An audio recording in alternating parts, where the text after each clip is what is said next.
G'day punters and welcome to another episode of the Footy Form Guide podcast. I'm of course your host Walley, joined as always by my good mate Harro. Harro, how are you, mate?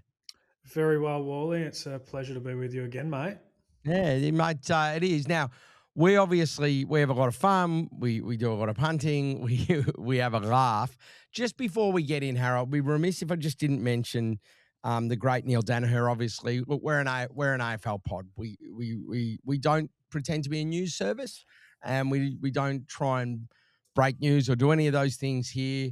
We have some opinions, but they're probably more aligned with the peanut gallery at games than any analysts. That all being said, I think that I just wanted to mention Neil because we're talking about somebody that has not only transcended their club, but transcended the game and has been incredible. He fought a beast for 13 years where there's a life expectancy of 27 months, which is actually madness.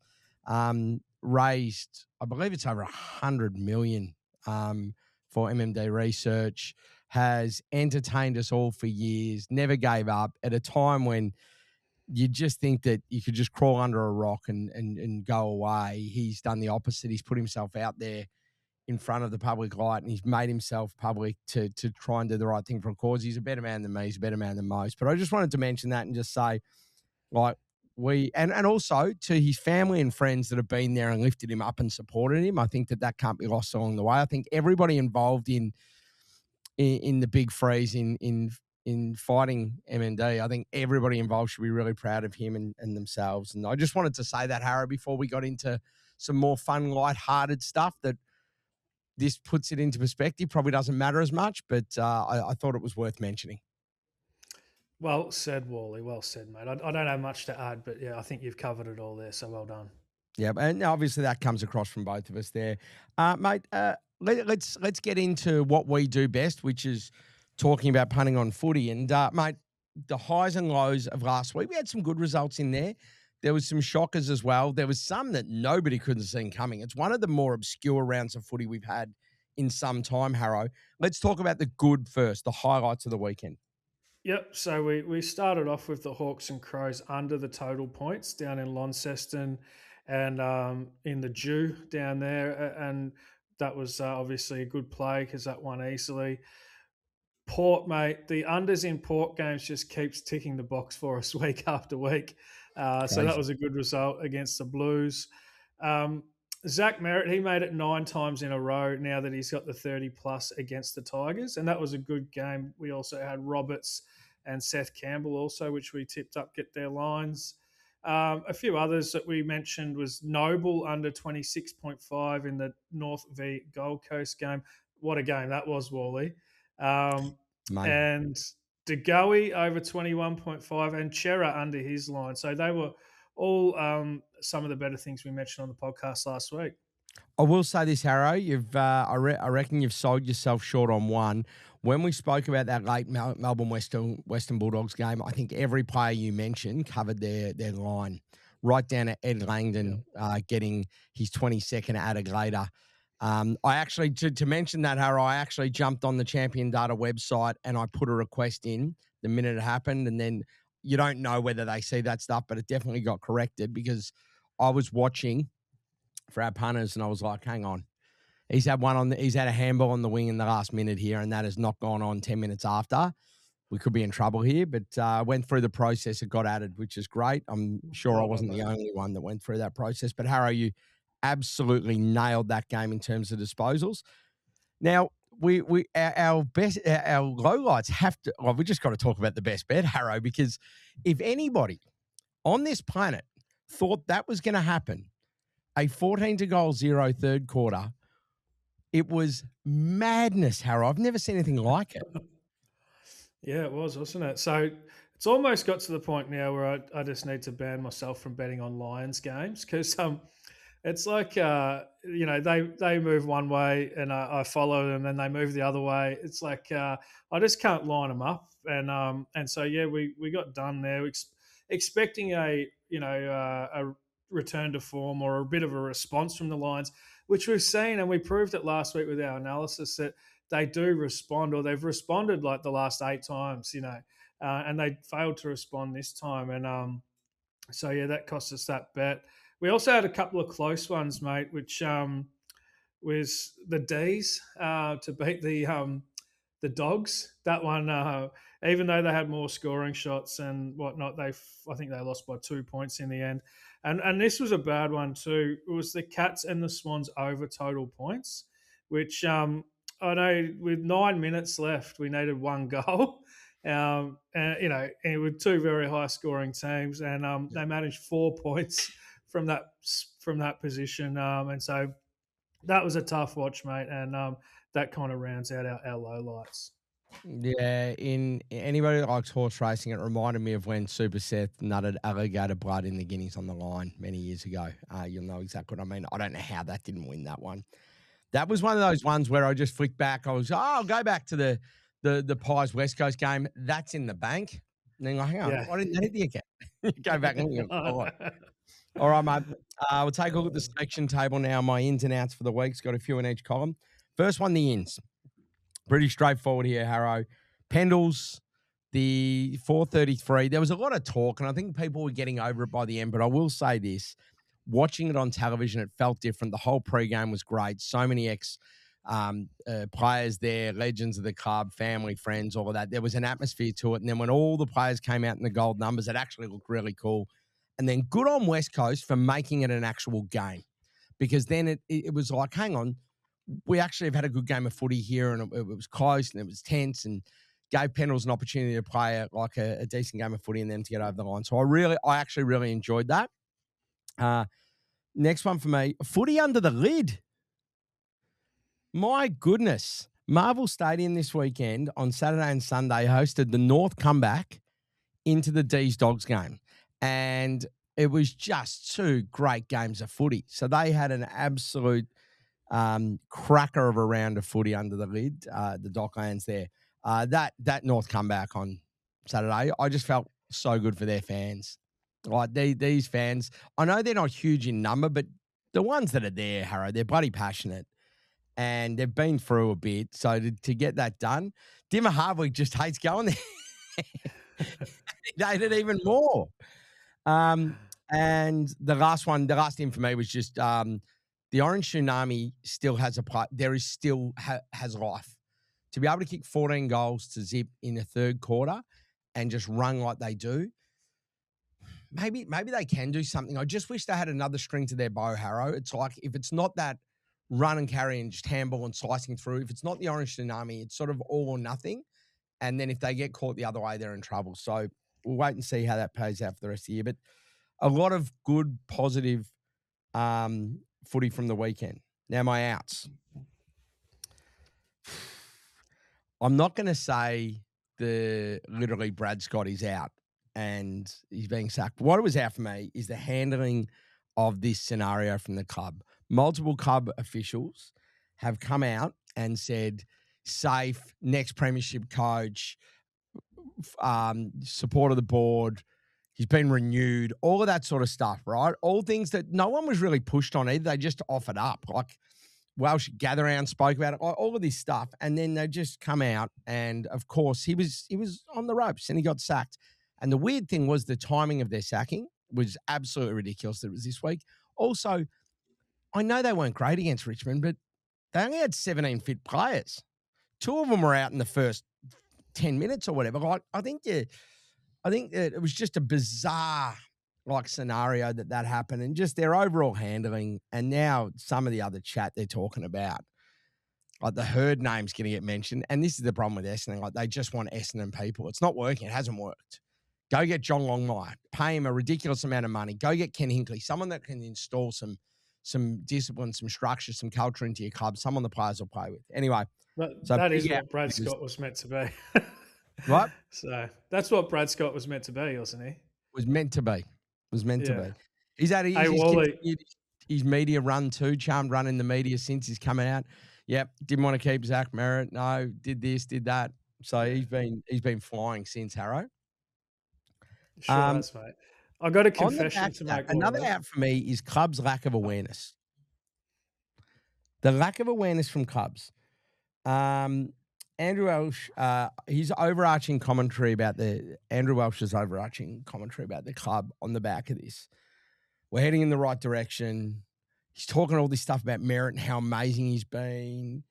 Like, honestly, listen to the press conference, and it's just like, this is just words, mate. None of this, no one believes any of this. They are as in a bad position as any club has been in a very, very long time.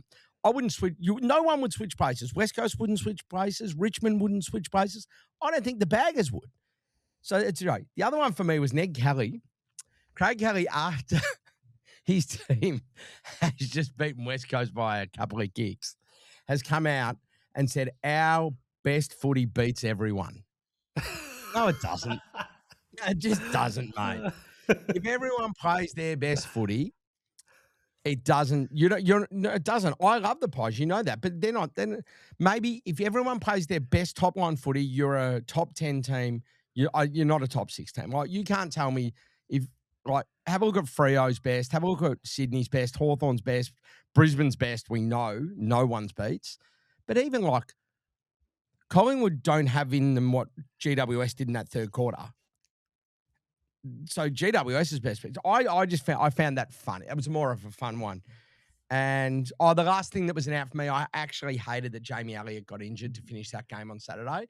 And forgetting the celebrations, just I hope he makes a recovery. Just one of those blokes. I reckon he's pretty well liked in footy. And he'd been up and down, and last year was his best year in some time. And I was really hoping for him to sort of continue on, get a couple more years. So wish him all the best in recovery. But that's my selection table for this week, Harro.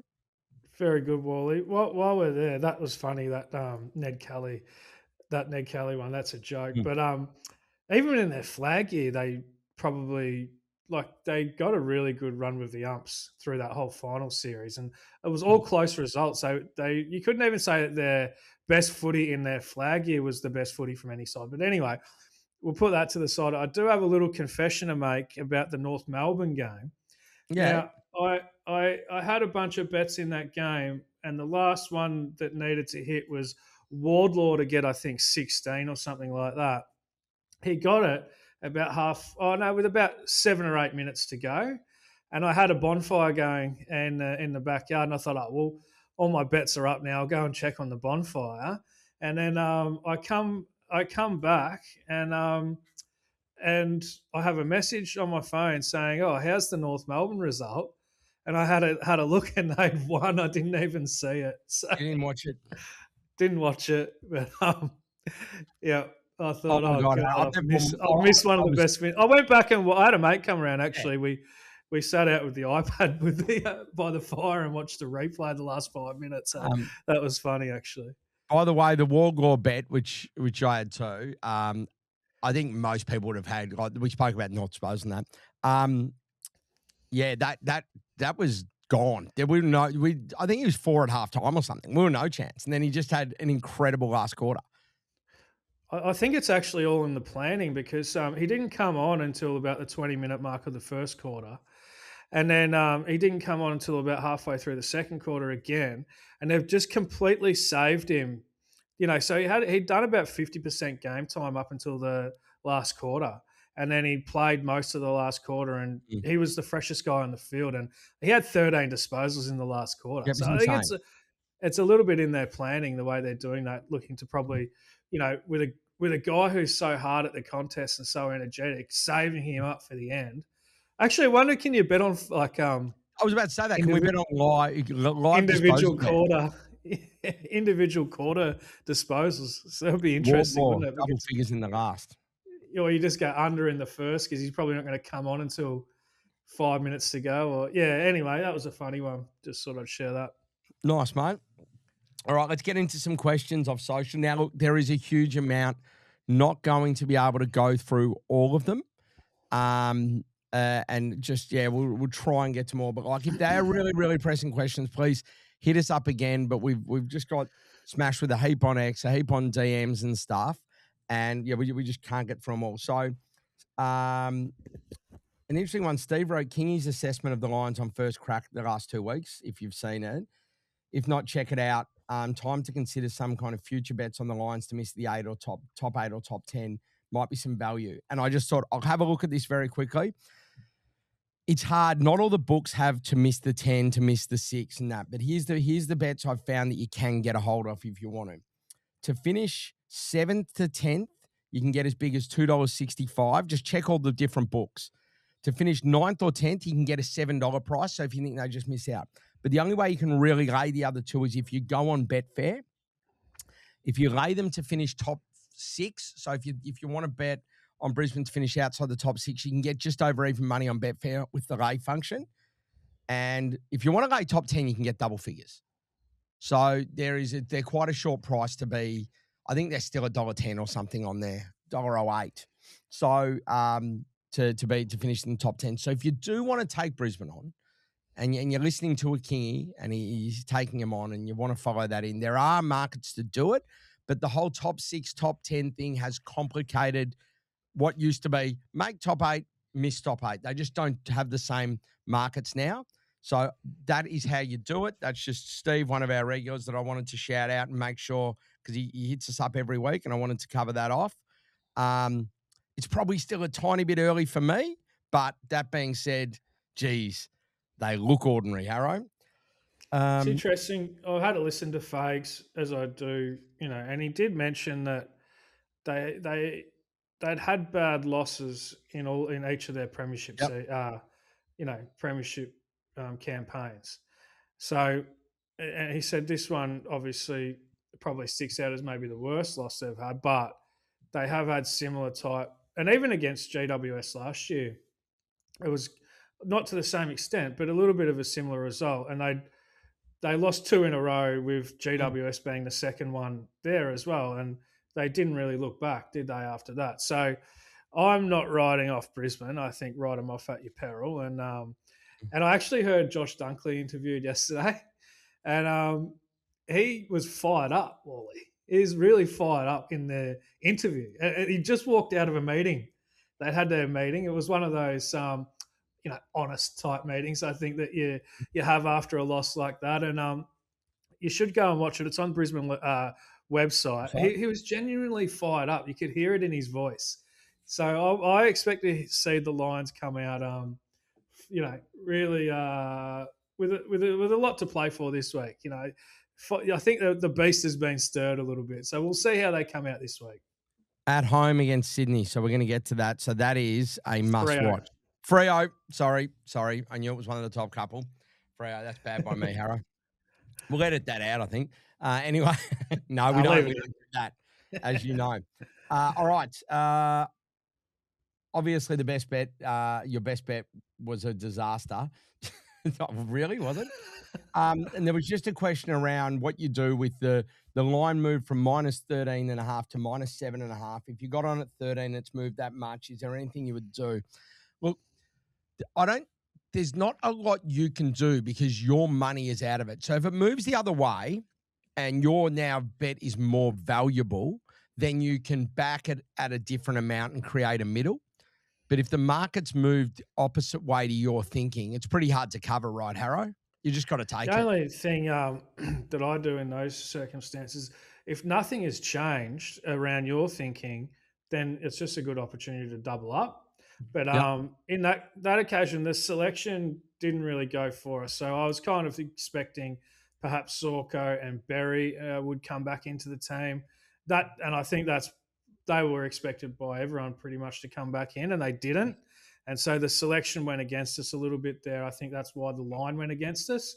But, I tracked the best bet, and it's very rare that the best bet doesn't start, from when we mention it, at offer. The odds always go in our favour, unless something with selection goes against us, really. Yep.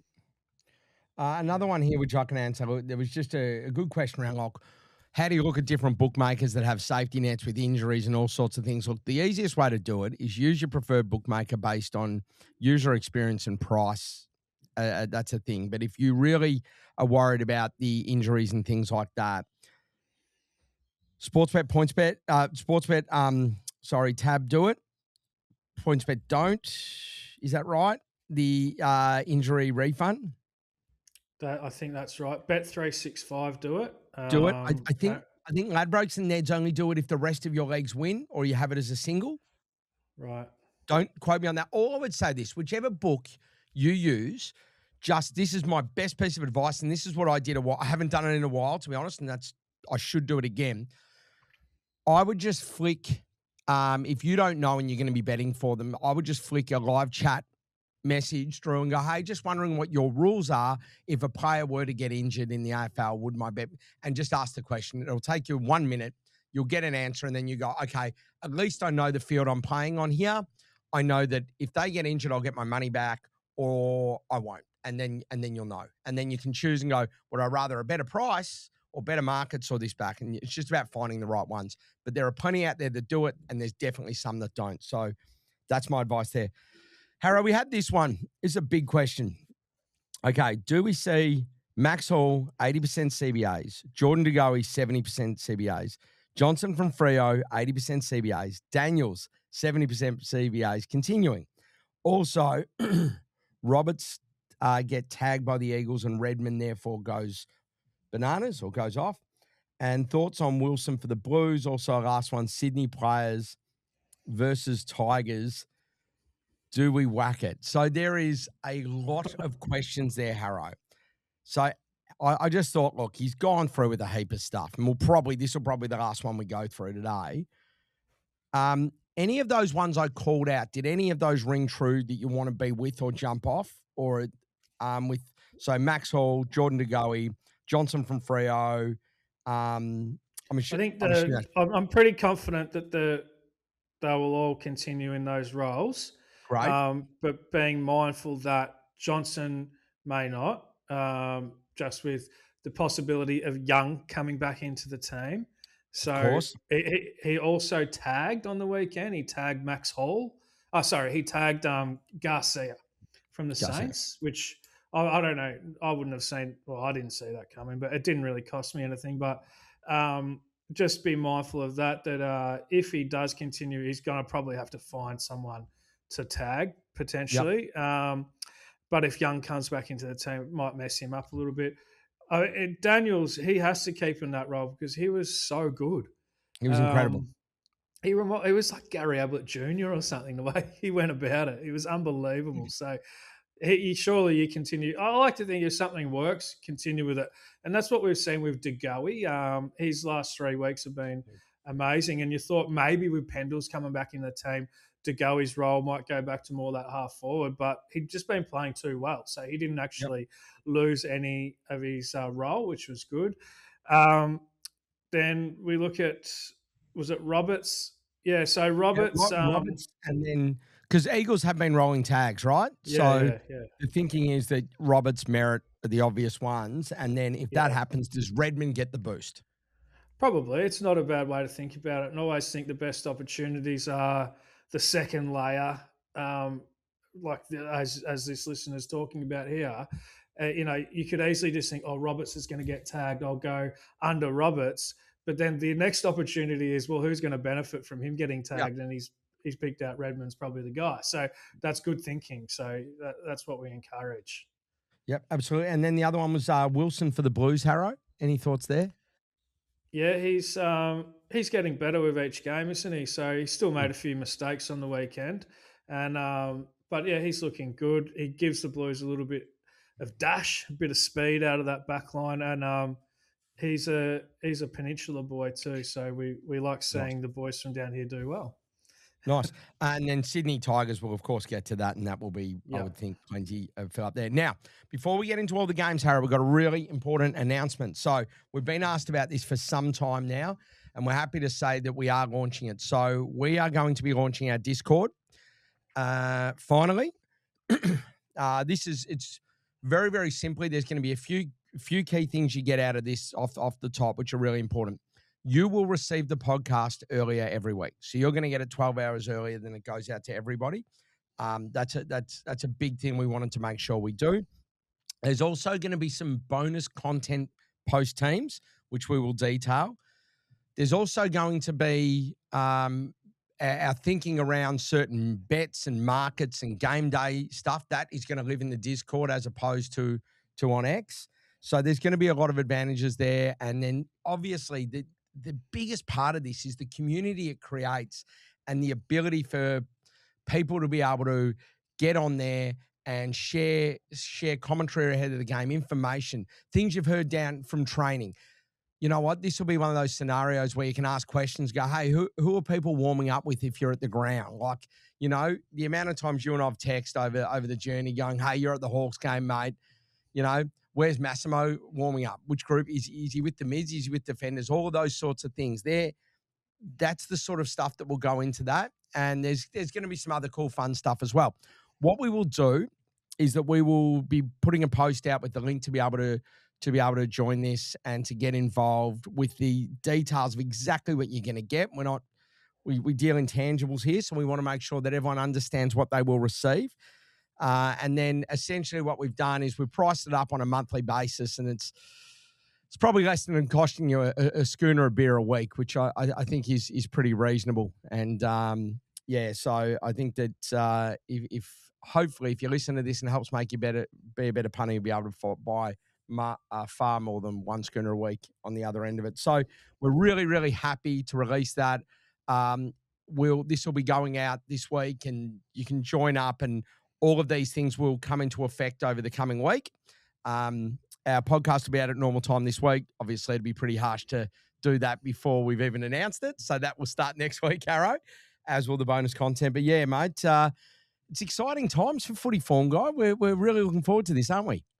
Yeah, mate. It's actually was this wasn't even our idea really. It was put No, to we've us been pushed. by numerous different listeners, and I'd never been on a Discord before, so it's all going to be a bit new to me. But quite actually, I've signed up to a Discord a long time ago, but barely ever used it, and never been really part of a community like what this is going to be like, mate. So really looking forward to it, and just like to grow the community, get to know people as well in the Discord, and most importantly, be able to share ideas. And so people can hit us up in there and say, "What do you think of my multi?" Yep. Or whatnot, and we can give a bit of feedback. We can share what we're up to, and hopefully, just as a community, we can all help each other out, and hopefully all become better punters through it. All right, very good, Harro. All right, mate, let's get stuck into the round of footy, and we kick off with St Kilda Hawthorn Thursday night under the lid at the dynamic entertainment venue that is Marvel Stadium, Harro. I like going there, mate, especially night footy. It's not a bad seat in the joint.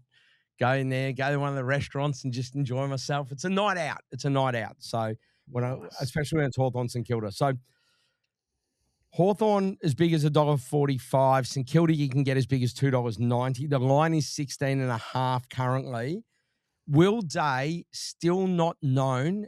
I've seen both reports likely to play another game at St Kilda, likely to play here. I reckon by the time this goes live, we will know.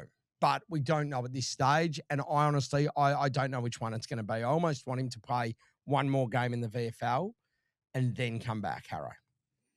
He'll probably just play managed minutes in the AFL, won't he? Because they got the Yeah, five but on the I don't bench think I now. don't think that that's what you do. You play managed minutes in the He did VFL, last time. and then he comes back. I reckon extra days rest, and then comes back and plays Friday night Western Bulldogs MCG. I mean that for me makes sense. Yeah. Well, we'll see. But I like Hawthorn in this one, mate. Actually, you can get 15.5 looking at Sportsbet right here. So 1 point Cool. difference does make a little bit of a, it does help occasionally, doesn't it? As we've seen, Yep. we've had a few go the wrong way by 1 point. So get every point you can. The reason why I like Hawthorn here, I just think it's more around the Saints looking a little bit vulnerable to me. They've got quite a few key guys missing, and a lot of them out of one area of the ground too, like out of their forward line. And so I feel like they're a bit vulnerable here. They're also, Wally, it's a 6 day break, but it was preceded by a 5 day break. So it's 3 games in 11 days, including travel to Perth for the Saints. And so I think it's a good week to get the Saints here. Hawks off their normal 7 day break, they shouldn't have too many dramas with that. And given who the Hawks are likely to get back, you'd have to say Gunston will come back, wouldn't you? Yep. Most likely. Yep. And Day may or may not be on managed minutes, but I'm pretty keen on the Hawks here, mate, to win by that 16 points. Everybody wants to have a player prop type bet. as well. And so I've found a couple here. The Hawks seem to do a good job of locking down Jack Sinclair. Um, the way the Hawks sort of manage things. And, since Mitchell's been the coach, he's had 18, 24, 18, and 26. And his line's 27.5. So for whatever reason, Mitchell probably rates him and he puts a bit of time into him. It could be Finn McGuinness. It Mm. could be, he's in the team most likely. So keep an eye out for that. The other guy here is Wilkie. And I remember this from last year actually. They kept Wilkie to 9 disposals last year, Hawthorn. So they obviously rate Wilkie as well. And his line is 23.5. It's a good matchup for the Hawks. It's like this type of player doesn't really go high against the Hawks very often. And so I don't mind Wilkie to go under the 23.5. It is a big line for a fullback. Mm. Um, bloody good player, though. How good is he? Just He's quietly. probably the best key defender in the comp at the moment, isn't he? I know. I have a look on Wheelo ratings at the defensive one-on-one contests, and his rating really high. So forget all the possessions and stuff. He No. just Yeah. doesn't get beaten in contests No. very often. So yeah, he's going No, well. and with Taylor and Barras having injuries and things like that, and in and out, and Wiedering being a little bit off the ball, and Harris Andrews probably hasn't his best Yeah. sort of month. I reckon Wilkie's probably number one at the moment. Yep, fair call. So on the Hawthorn side of things, look, we know St Kilda, it's more your backs and your wingers you want to be involved with here. They do keep the midfielders quiet quite often. And so you're looking at your usual suspects for Hawthorn, your Amons, your Impies, your Sicilies. Just bear in mind that they did put a bit of a lockdown on Clark from Freo last week. And that's something that we haven't really seen from the Hawks before. So that could go to an Amon or an Impy. So just be a little bit careful with that. But otherwise, those Hawks backs and wingers, those receiver type roles should all do pretty well. Like your D'Ambrosio, he's probably a good one as well. And even Weddle, who gets a lot more of the pill, as we've seen recently when he's playing as a defender. Yep. Yep. Absolutely. Tell you what, Jarman Impey, 10 coaches votes last week, mate. He was absolutely awesome. He's starting to. Impey and Hardwick got a bit of love last week. Again, I think everyone talks about Hardwick being the most underrated player in the comp, then they forget for a month or two, and then he has a game like this, they swing him forward, or he does a great lockdown job, and they remember again. Good. It was really enjoyable. Hawks fans would have loved that because they're two of our faves. They're just two of our favorites. Jarman and Hardwick, two of our absolute faves. All right, mate. So We'll move on you from the think, Hawks. Wally, just Yeah. from your Hawthorn expert opinion, mate, if Gunston comes back into the side, that surely puts Hardwick back to the back line, right?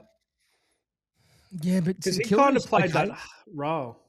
Yeah, but like St Kilda's back forward line's so depleted, and our back line held up really well and functions well, and you have Weddle down there, and we've added an addition into that team who's Ryan's come in and looked great. Like we've brought another mid-sized lockdown defender in, so it's like, do we just roll the dice and see how it all operates up forward with Gunston and him?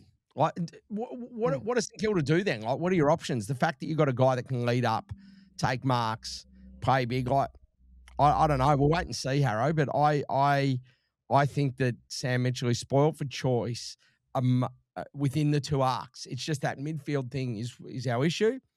Yeah. But it's the best back seven in the comp, and it's one of the best forward lines in the comp. Just that if we can just get that midfield going, Harro, anything could happen. All right. Let's go to your mob. Carlton played Geelong. Carlton's $3.70. Geelong's $1.30. The Baggers are 2 in a row. 2 in a row after the sacking, and the line is 23.5. Can it continue, Harro? I mean, you'd love to see it, but and Carlton actually have a fantastic record against the Cats. I don't know what that's about, but I just think I've watched every team, pretty close, obviously very closely, and the Cats, to me, it's hard to argue that they're not better than they were last year. I think they are. I think they've already got some more meritorious wins on the board this year than what they had last year.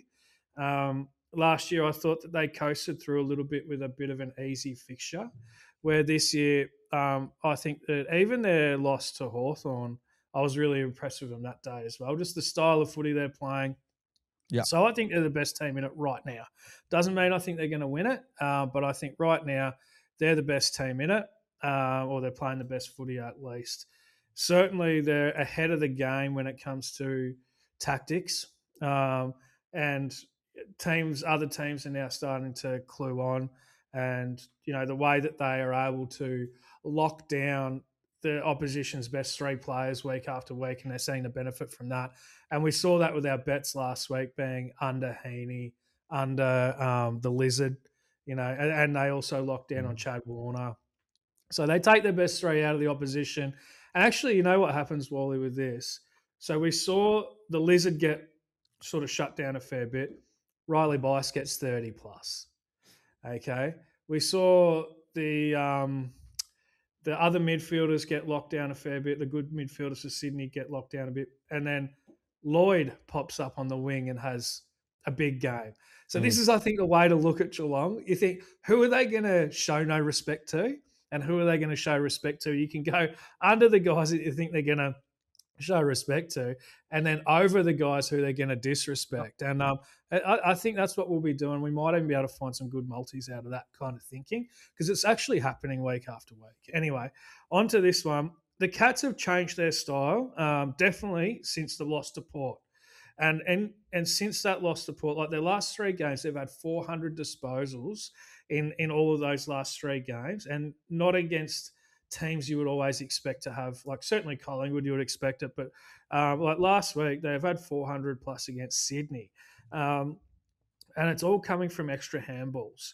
So let's have a look and see who's benefiting from that and find some bets around that. The Blues are actually, they're number 2 for disposals over the last 3 weeks as well. So they're both up their disposal rating. The Blues are doing it in a different way. They've become the number 1 marking team in the last month. So there's a few different dynamics at play there. Now, the total points here, 178.5.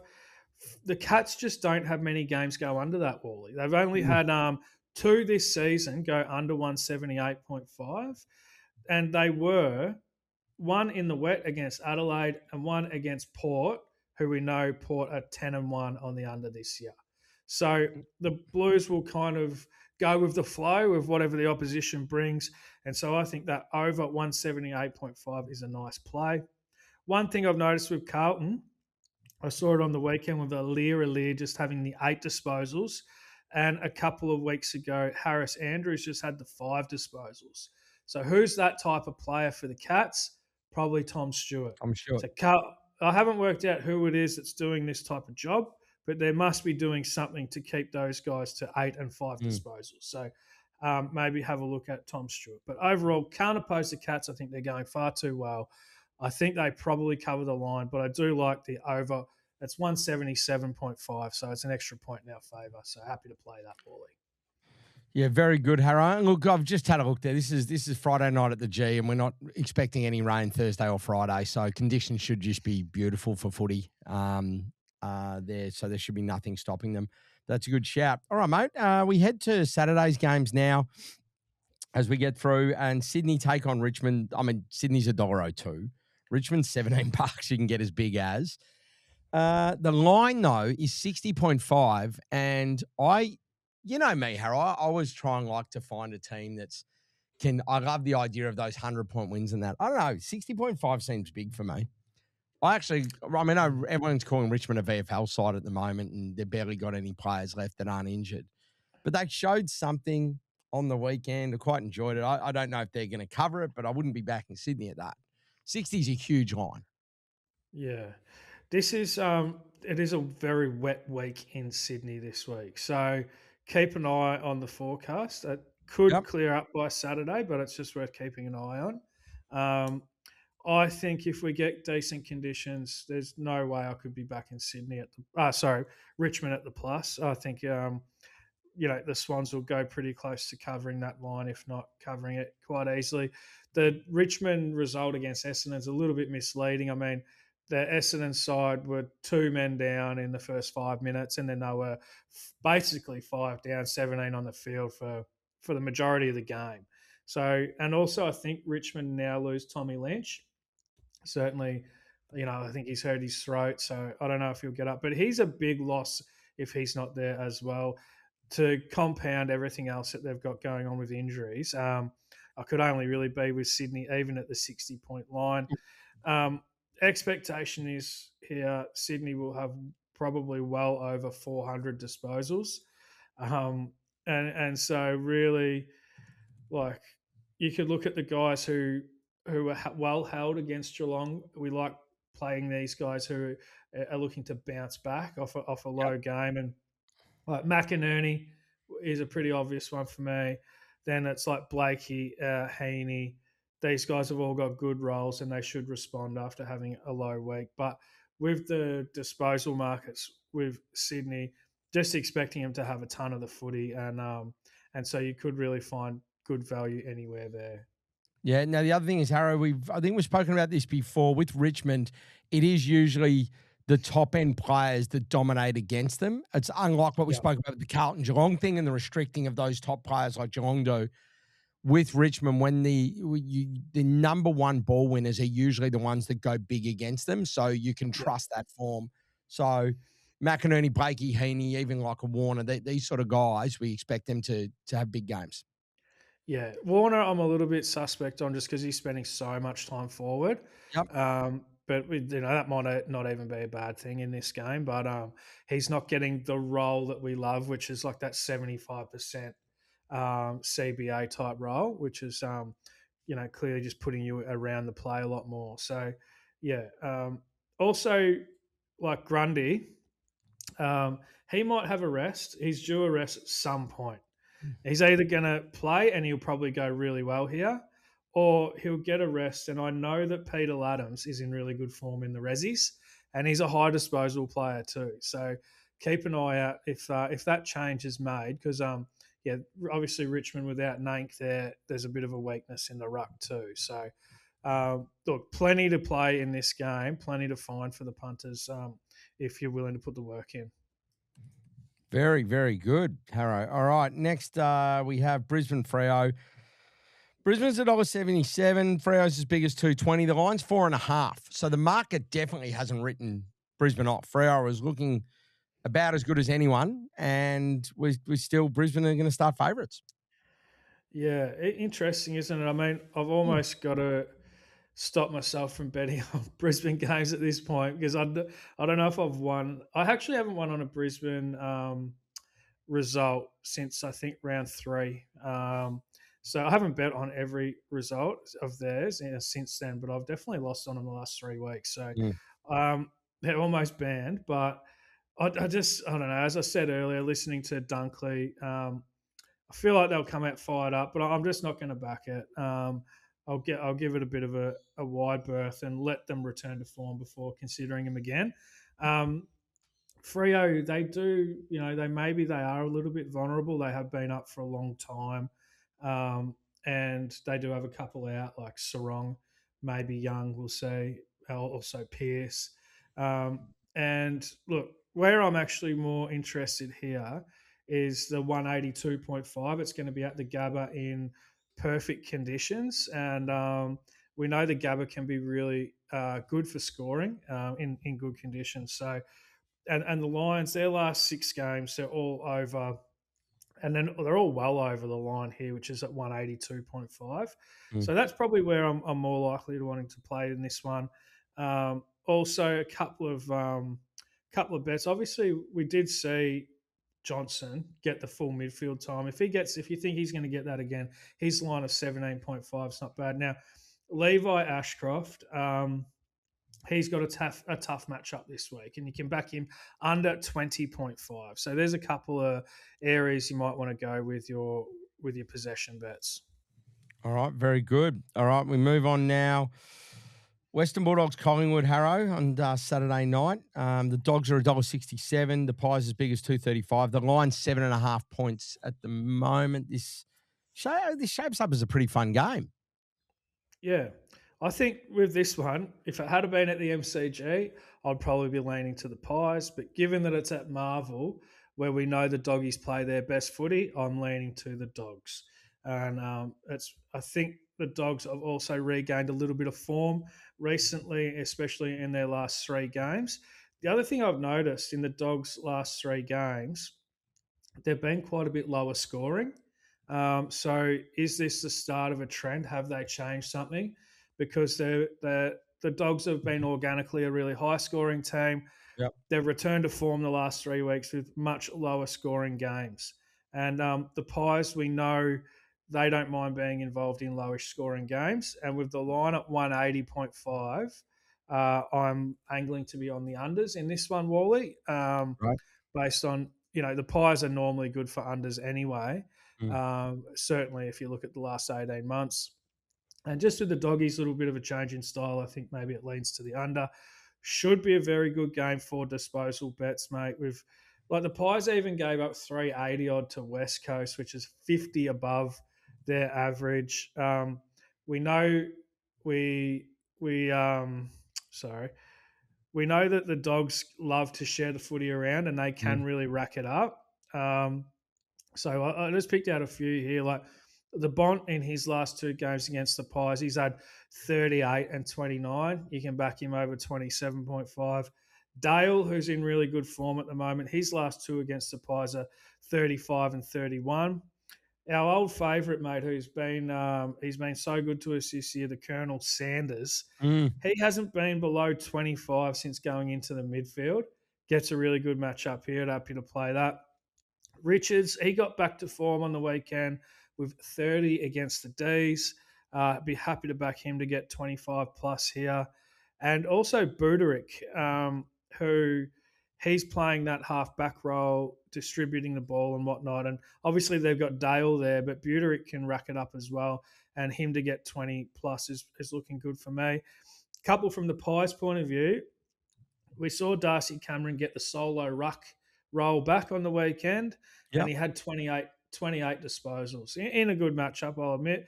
But his line's only 18.5 here against the Dogs. I don't mind that.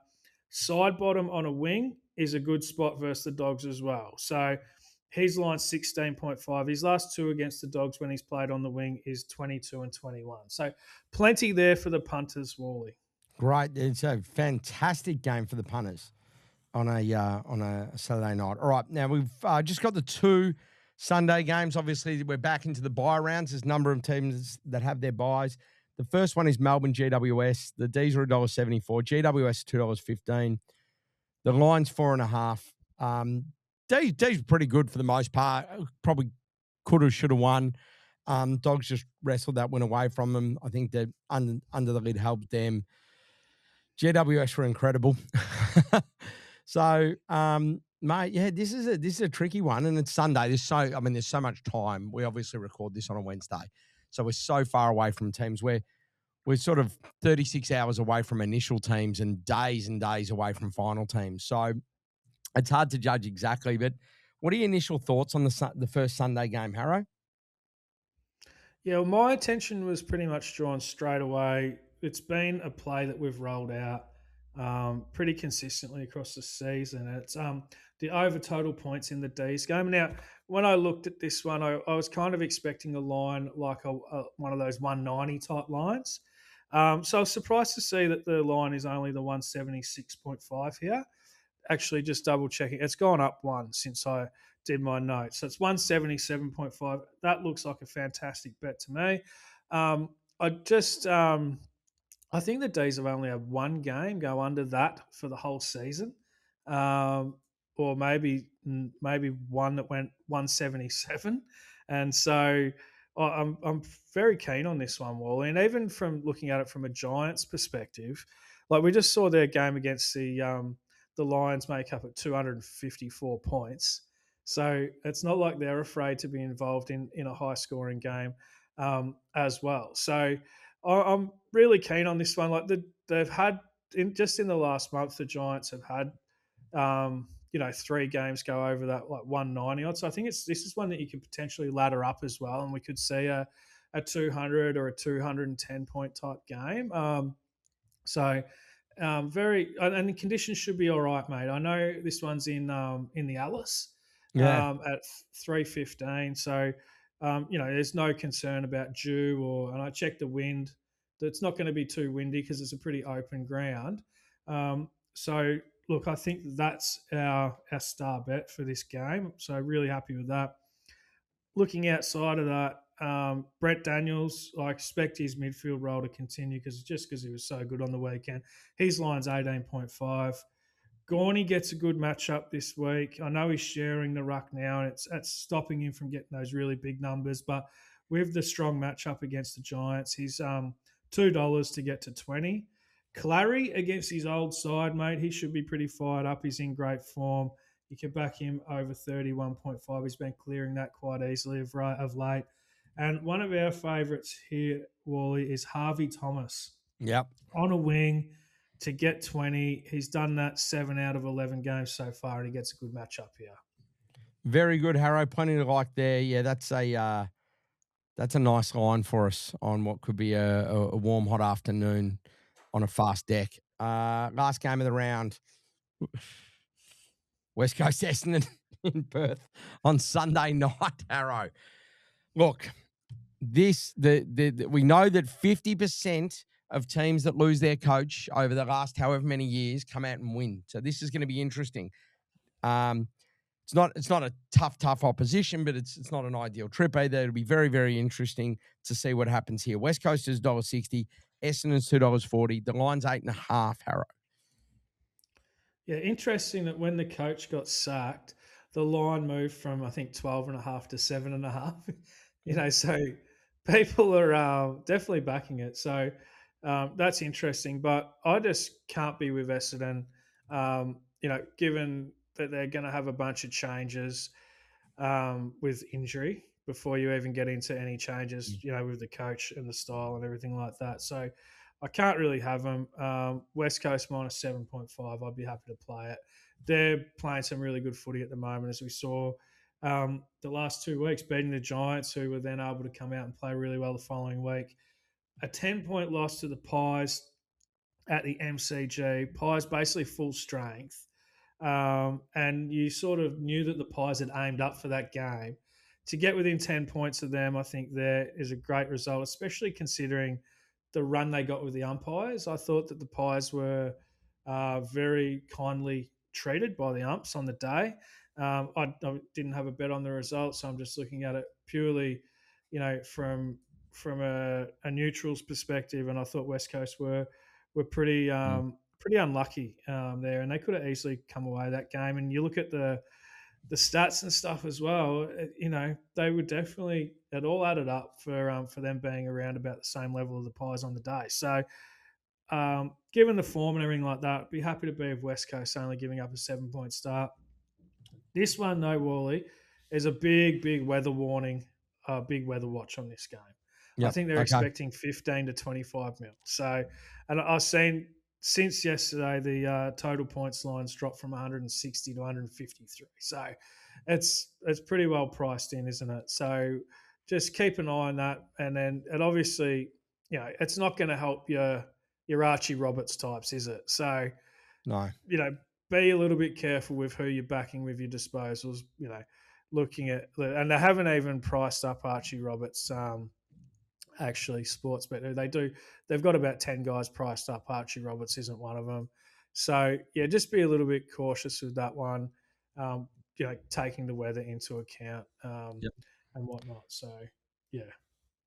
Yeah, I've just noticed there as well. So this is the thing is when we're doing this, that Sportsbet line was 8.5, now 7.5. So it's that when I did the run sheet earlier, it was that. So I've just made that change. It's 7.5. Mate, this it's coming in. Who knows what it'll be by game time? You never know, Harro. All right. Been great as always, mate. Going to need your best bet. I dare say it won't be the Brisbane Lions this week. We'll steer clear of that. What do you got for me, mate? We're going to play the over total points in the D's versus Giants. The line is now 177.5, so we'll put that Yep. up as our best bet this week, mate. Very, very good. All right, Harro, it's been a pleasure. Have a great weekend. Good luck to all those punting. And as I said, we are launching the Discord, so stay tuned on socials for that. And as always, if you're not following us and subscribe to us on YouTube, make sure you do that. Like, share, get around us. And we'll see you all next week. Imagine what you could be buying instead. For free and confidential support, call the number on the screen or visit the website.